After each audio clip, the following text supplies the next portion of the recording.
राधे राधे सभी भक्तों, कैसे हैं आप सभी। आशा करती हूँ आप सभी खुश और स्वस्थ होंगे और आपका नाम जब भी बहुत अच्छे से चल रहा होगा। अक्सर हमारे जीवन में ऐसा होता है कि किसी प्रियजन के जाने पर या किसी हानि के समय हम बहुत दुखी हो जाते हैं। हमें लगता है कि अब सब खत्म हो गया, लेकिन गीता हमें यही सिखाती है कि मृत्यु अंत नहीं है बल्कि एक परिवर्तन है।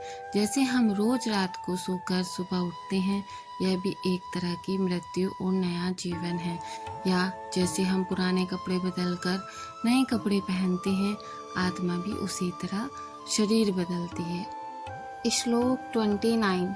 आश्चर्यवत् पश्यति कश्चिदेनम् आश्चर्यवद्वति तथैव चान्यः आश्चर्यवचेन्मन्यः शृणोति श्रुत्वाप्येनं वेद च चैव कश्चित्। इस श्लोक का अर्थ है, आत्मा बहुत ही अद्भुत है।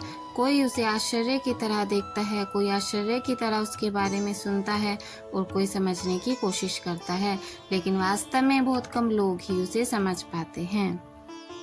जैसे आज लोग साइंस को इजीली मान लेते हैं पर आत्मा के अस्तित्व पर डाउट करते हैं।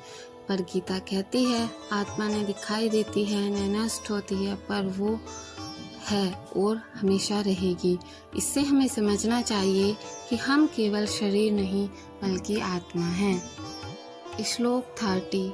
देहि नित्यं वद्योऽयं देहे सर्वस्य भारत तस्मात् वर्णानि भूतानि न त्वं शोचितुर्महसि। इस श्लोक का अर्थ है, हे अर्जुन, शरीर में जो आत्मा रहती है वह कभी नष्ट नहीं होती, इसीलिए तू किसी भी प्राणी के लिए शोक करने योग्य नहीं है।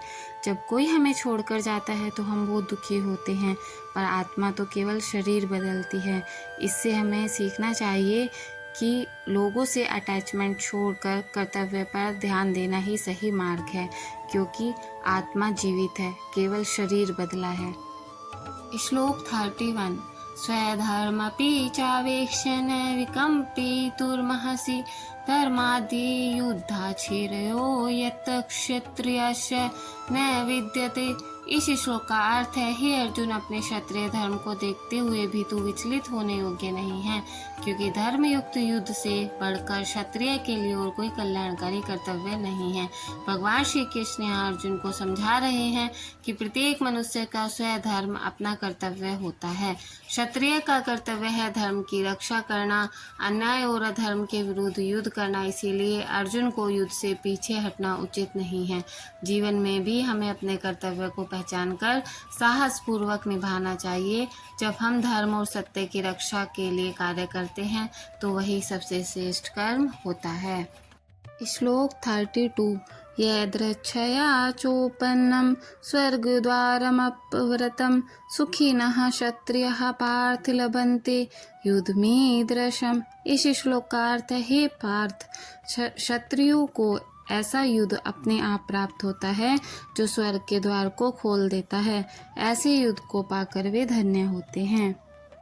यहाँ भगवान यह बता रहे हैं कि आत्मा न जन्म लेती है, न मरती है, न बदलती है। यह शाश्वत और अद्भुत तत्व है, इसीलिए इसका ज्ञान सहज नहीं है, बल्कि यह गहन आध्यात्मिक अभ्यास और अनुभव से ही समझा जा सकता है। अगर आप भी हमारे साथ जुड़ना चाहते हैं तो हमारे चैनल को सब्सक्राइब करिए, वीडियो को लाइक करिए। हम रोज़ श्रीमद् भागवत गीता का पाठ करते हैं। आप इन श्लोकों को अपनी आवाज़ में भी पढ़ सकते हैं। अध्याय 1 का पाठ हम कर चुके हैं, अब अध्याय 2 का पाठ कर रहे हैं। राधे राधे।